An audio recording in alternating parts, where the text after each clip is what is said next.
Hi, welcome to the Adelaide Horror Podcast. This is your host, Zombie Joe, and today is the New Year's Eve special. So, hey, Happy New Year, everybody.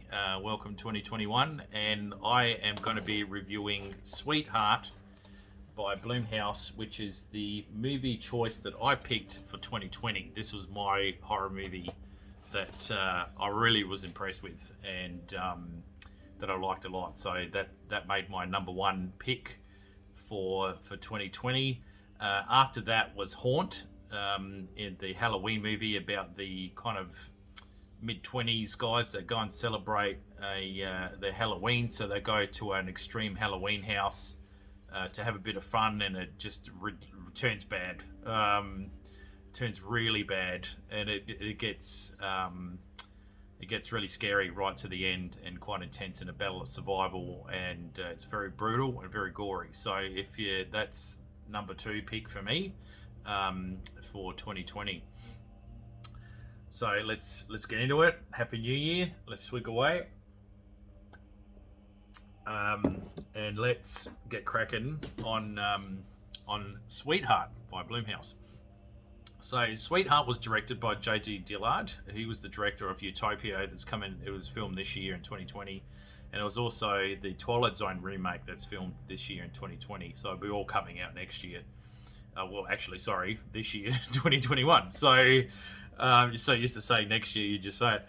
And it was produced by Jason Blum, and it was written by Alex Heller. So he is the writer on The Boardwalk Empire, which is a really good show. So when I started seeing who was writing this and who was directing and who was kind of behind all this, I was kind of like, okay, this is why this movie holds up very well. So kind of a self-explanatory. Alex Theria, he's doing the remake of The Fly. So he was the writer on that as well. So I'm very interested to see both these remakes this year. The Fly and the Twilight Zone look pretty impressive. J.D. Dillard is directing the remake of the Twilight Zone, so it's going to be good.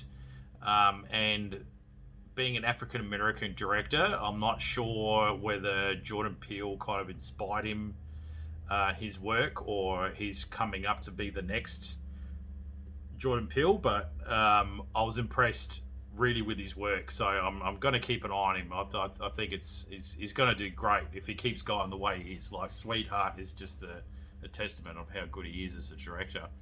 The runtime of the movie is an hour and 20 minutes, and there is no lag point. Not at one stage are you going to say, okay, where's the story going to go?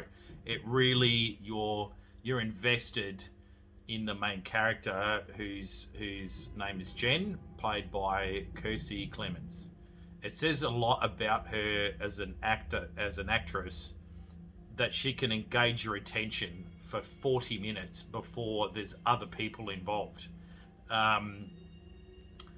So, like I said before in other Adelaide Horror podcasts, if you haven't seen this movie, I'd probably pump the brakes about now and go and check it out, and then come back and watch the film, and then definitely see it before you go and listen to the Stitcher and Spotify episode on the podcast, because I will kind of let loose a bit and do a few spoilers here and there to explain the storyline, how much and why I like this story a lot.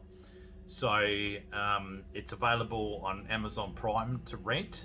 It's probably about $6, $5 or something like that. JB Hi-Fi and Sanity here in Australia have it to purchase, or you can purchase it online on eBay and Amazon, the usual kind of sit-show places where you go now to buy your stuff. So yes, definitely check this out, and then if you really like it, buy it like I did. I watched it, I was already 3/4 into this movie, and I said, I've got to own this film. Like, I just really dug it, and I said, okay, this is my top number one film for 2020. Like, if they can come out with another horror film that's going to impress me, like, it would be welcomed. But yeah, I was really hoping that Sweetheart kind of was the cherry on top, and it was. So, and like I said, the second choice for me was Haunt. So those were the two movies that I really dug. So the release date internationally and streaming was April 2020 this year, and that's when I got it. The location of this movie is Botany Island in Fiji. Now, this film, location-wise, really, probably a kilometre each way, and that's it. That's all you get. You get her running into the shrub. You get her running out of the shrub. You get her on the sand. She's in the water. She's back on the sand. Like, that's literally it for an hour and 30 minutes. Like, so it's not like they're changing massive locations. It's shot in the one area. So this is why I was really impressed with it as well. So let's get cracking a bit more into the cast. So like I said, we've got Jen played by Kirstie Clemens. Now, you'd know her from the TV show Transparent. You'd know her in the movie, in the TV show Extent, and also in New Girls. But she also appeared in Flatliners, the remake, and she was also the voice of Darling in Lady and the Tramp. So Brad we have is Benedict Samuel, and you'd know him from Gotham. He was Jervis Teach. He's the guy with the top hat. He was the magician guy that was... the magician kind of guy in the thing, but I can't remember for the life of me on Gotham who he was trying to torment. He was tormenting someone for about a couple of episodes. So he washes up on shore with Jen at the start of the film, but unfortunately, the wound that he's got in the shipwreck means he's not on camera a lot. Like, he pretty much dies quite quickly. Jen does all her best to save him, and fails, and you can really tell that she was invested in trying to save him, but at the same time trying to get over the shock that she's just come out of a shipwreck of a storm, and she's now washed up on this beach. So she's kind of, processing that she's shipwrecked. She's processing where she is, and now she's processing that the crew person, or the person that she's just spent this trip with, is now lying in the water, losing a lot of blood because of like this piece of coral sticking out of him, and it's quite the location of the wound as well is pretty much like he's guaranteed is unless you're near a hospital, it's not going to happen. So she stays with him and he dies. And then it's well into the third kind of quarter of this movie, we get introduced to Lucas and Mia. So Lucas is Jen's boyfriend, played by Emery Cohen. He's from Lord of Chaos, the movie. And Mia is the Australian actress played by Hannah Morgan Lawrence. You'd know her from Spartacus, the TV show, but you'd know her from the movie Red Dog, which is a really great Australian film. Very, very touching. A bit of a tearjerker. I shed a few tears through that one as well. It's a dog. It's a dog movie, and it's emotional. So what can I say? So she's in it, and it's really interesting too, because up until this point, before the raft arrives, there's this kind of it's just basically Jen on her own dealing with Brad, who now has died, sleeping the first night. Then somehow the second night is when this creature gets, like, we get introduced to this creature, and it kind of attacks quickly without warning, and it kind of sets it, like, it kind of throws her off a bit because she's not expecting it. Like, she's just trying to survive, trying to work out how to get the attention of like a survival, like plane or aircraft or a boat or something like that, and she's going through her own stuff. So she got completely blindsided by this creature that just suddenly rocks up and attacks her at nighttime. So by the time Lucas and Mia come, like, she's really freaked out because she's just been surviving for like 3-4 days. So their dialogue becomes very tense, like, and it adds to the tension already there, because you don't see what this creature is. You've only seen snippets of it, and the camera work's done really well. So there's this kind of, what the hell is this thing, like, that's rocking up? that's trying to get her, and so yeah, the tension, and then this dialogue tension that starts off between the thing. Also, there's a bit of a mystery that kicks off once this raft arrives, and she goes and asks for a pocket knife from her boyfriend Lucas, and she notices there's like blood on it, and it doesn't make sense, like inside this raft, and it's kind of, they're trying to work out what had gone down. So there's this kind of mystery that then starts to kick off, as well as what's going on with this thing. And of course, the creature comes out after she's been warning them about it. They don't believe her, and of course, then the creature comes out, and it's like, well, I told you so. And so that's kind of added this kind of tension as well. So it really kind of, it's not a slow burn by any means. It keeps going up and up and up and up, and more tense, and more palpable. And then the mystery, the other side mystery that comes in as well, you're thinking, oh, hang on, like what went down there? Like, yeah, so you're kind of trying to piece it, and then something happens again, and then the creature jumps in and distracts you, and you're like, whoa, but you're not, it's not a wall of confusion. You're like, whoa, like it's kind of like I won't say it's an episode of Jerry Springer, like, but it's kind of like there's a lot of kind of drama and suspense and horror happening all at this one time, and you kind of like, you enjoy it, like you're just like, wow, whoa, okay, whoa, like I wasn't expecting that, holy crap. So that's why it's really impressive. So, and then the majority of the rest of the film is this kind of survival stuff that kicks off between the creature and Jen. So this is where I found it interesting, because the creature itself is actually played by Andrew Crawford. Now, when I looked into Andrew Crawford, when I looked into his credits a bit more, he was actually one of the xenomorphs in Alien Covenant, which makes sense. But he's also a zombie, like he's a uniformed zombie in Little Monsters, the Australian zombie film that came out at the start of the year as well.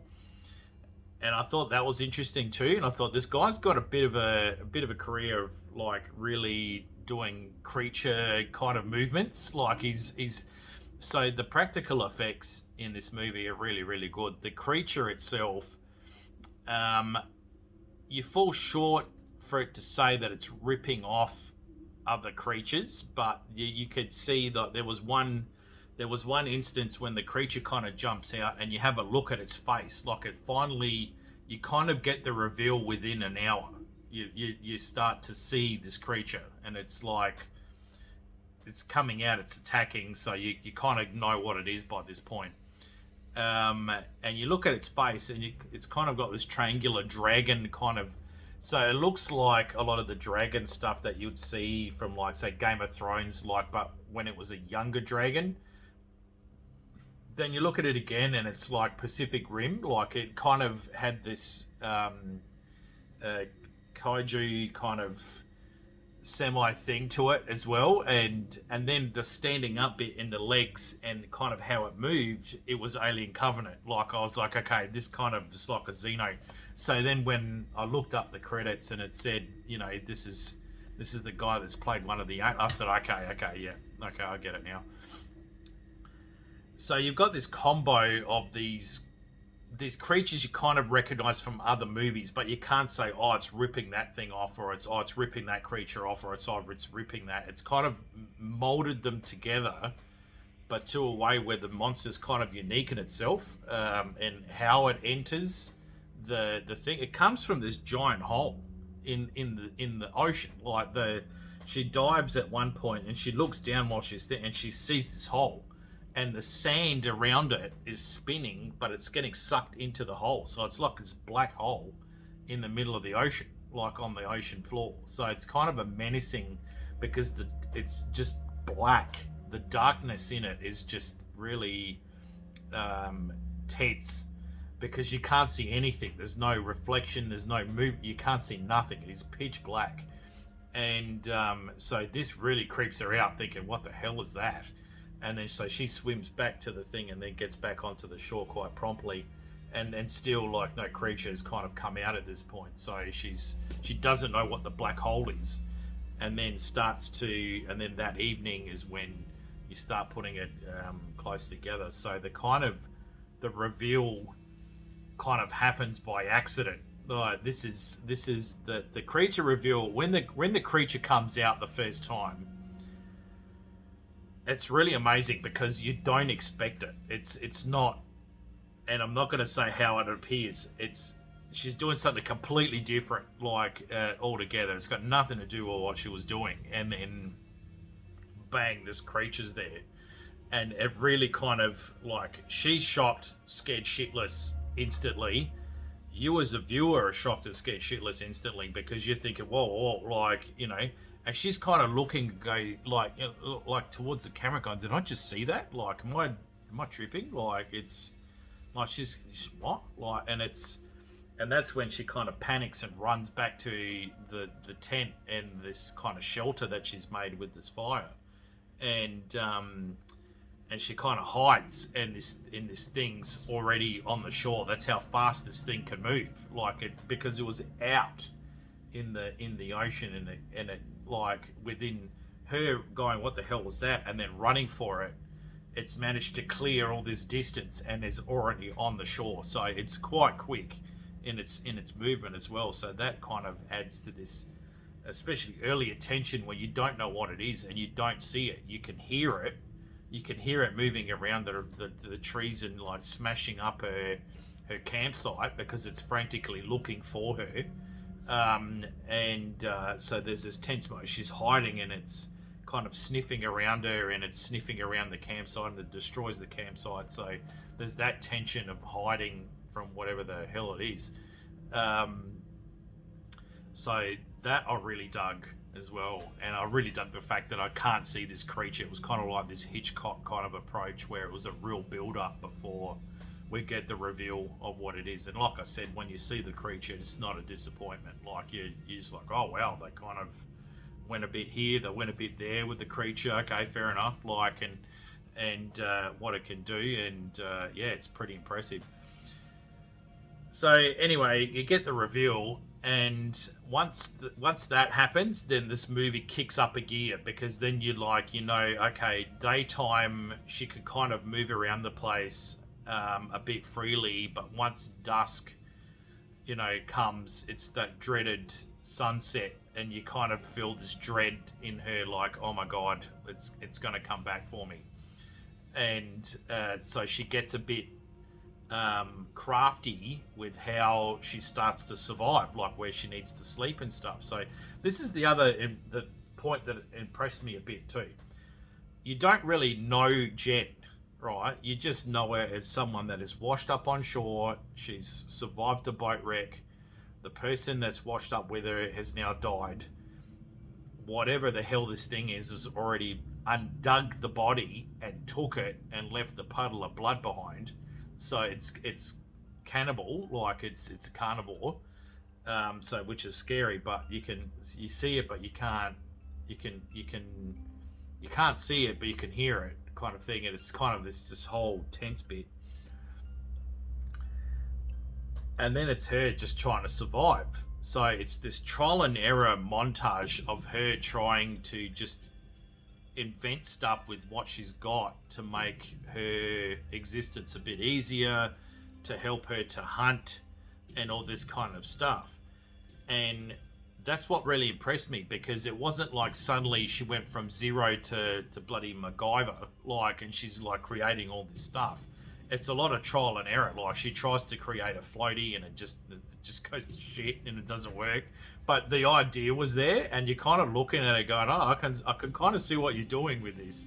And it's kind of this trial error experimentation, and that made it believable as well. But because she's a resilient character, you can tell that she's either been through something, or she's done some scout training or whatever, and you just don't know. That just adds to the mystery of this character, Jen. You don't know a lot about her. So you're just assuming she knows, or she's been taught, or she's watched a shitload of Bear Grylls or something, and she's kind of like, okay, I'm going to attempt to do this. This may help me in, say, swimming out to try and fish somewhere, and stuff like that. So she kind of sharpens a stick and figures, I've got to go do some fishing now. So it's really clever what she does with the chum, like creating like fish chum and all that. So and then she eventually tries and tries and tries, and she gets a fish eventually. And it's this hilarious moment where she kind of looks around to see like if anyone saw her, like she can't believe it happened. She's like, what? Like, and it's just her surprise was so genuine. And then she kind of looked around like to say, oh, did anyone see this? Like, look, I just caught a freaking shark. Like, like, hey, everybody, look. Oh, yeah, that's right. I'm on a desert, I'm on a deserted island. I'm by myself. So that kind of scene I thought was cute, and it kind of it made you really like her as a character as well. And you're kind of rooting for her at this point because you're thinking, oh my god, like she survived all this, and then on top of that, there's now this creature that wants to mang on her as well. So, and you can see this determination in her. Like, she's terrified, but she's determined to survive, and you're really just rooting for her. She's kind of like already this final girl at the start of the movie. So it's this 1.5 hour final girl on a desert island, and you're just kind of rooting for her the whole time, just going, come on. And she just tries, and yeah, there's so many failures in between, but she just keeps going. She doesn't back off, and she just tries the best she can. So that's what I really liked about it as well. The other stuff that kind of shot out to me was the camera work in this. Like the editing was done really well in a way where it kind of shot a scene or shot like an area and then back to her, or when a scary moment happened, the angles that they were aiming at her and then aiming at the creature and then back at her were done really well. The other ones that were really amazing were the aerial shots. So I don't know if this was done by a helicopter. I'm assuming it was done by a drone. Because this panning like of like where she is, and the aerial shots, like really amazing camera pointing down aerial shots of her walking in the water and from above in this white sand and gorgeous environment, and hiding in this gorgeous environment is this predatorial sea creature, which is just really scary.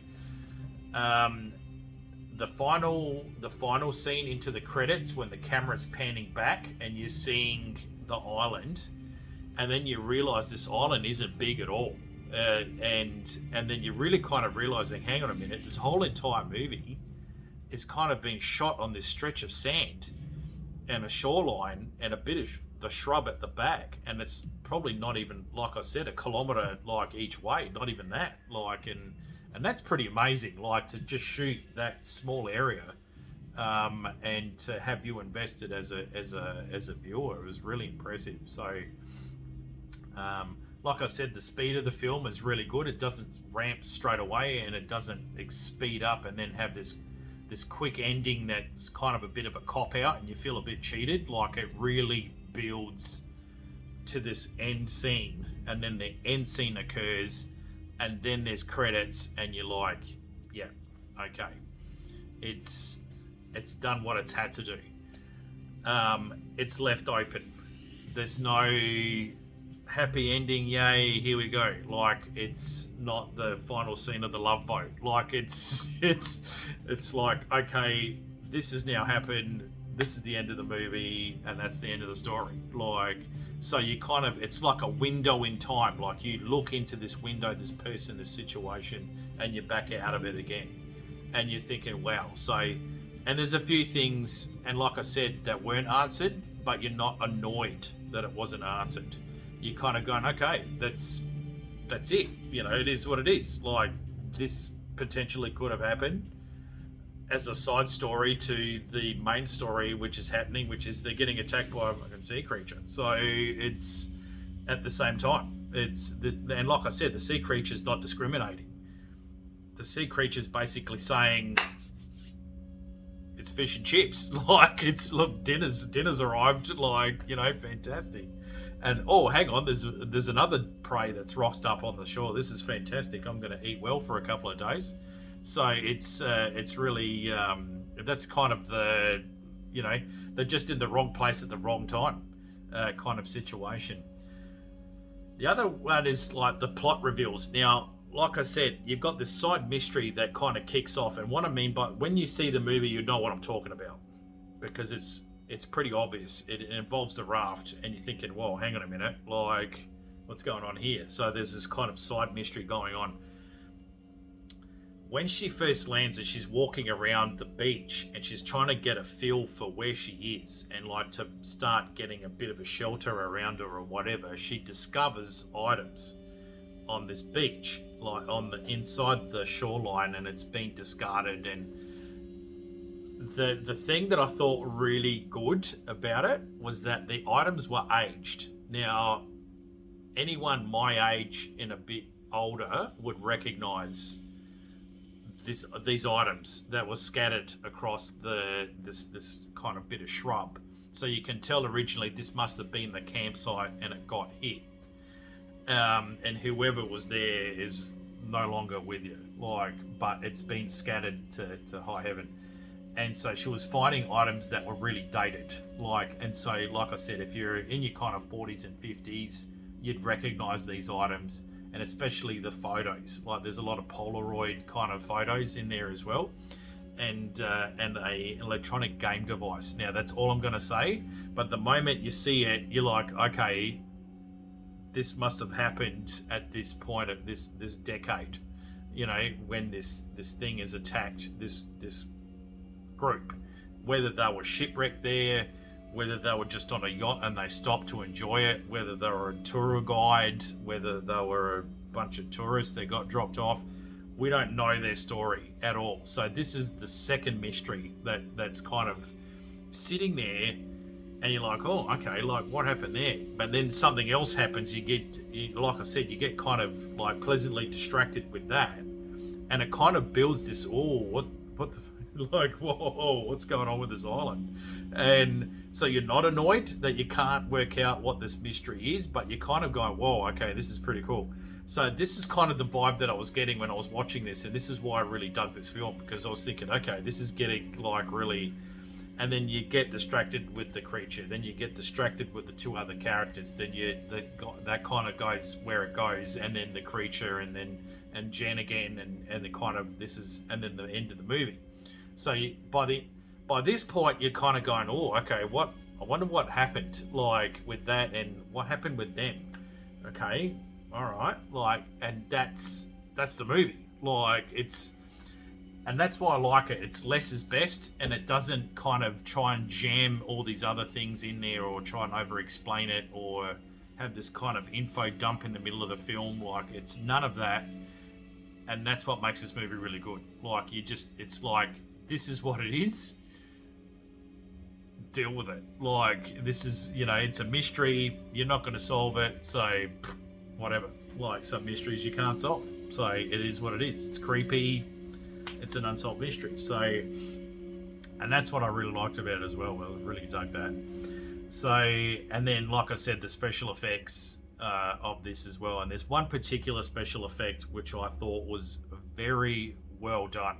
And that was a washed up body that comes ashore. And so this washed up body is the way it's just so realistic of someone that's been in the water for that long and it's lost blood. So it's pale, and it's pale, it's wet, it's slimy. The cuts now don't have any blood in it, so it's all drained of blood. There's just like these deep lacerations. At one point, either during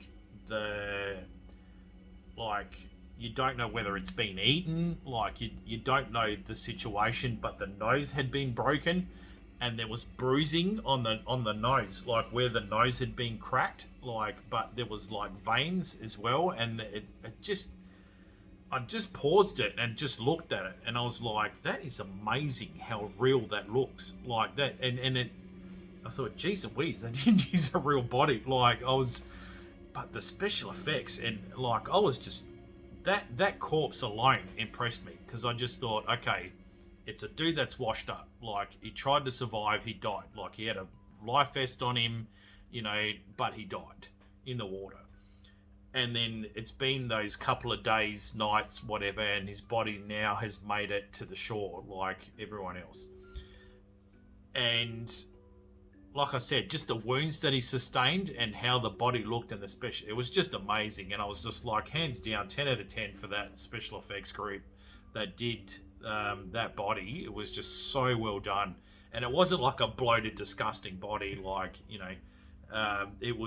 it just had floated because it didn't sink. It was just floating on top of the surface and washed up, kind of like this bobbing bottle kind of thing.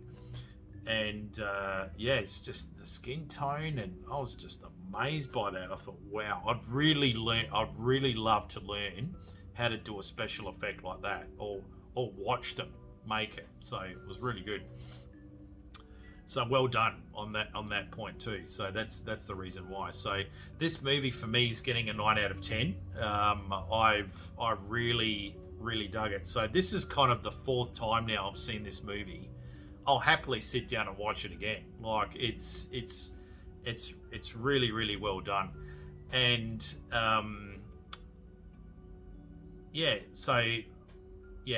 Kirsty Clements really impressed me from start to end. You really kind of feel for her. You're rooting for her by the end of the film. She's a believable character. She's a likable character.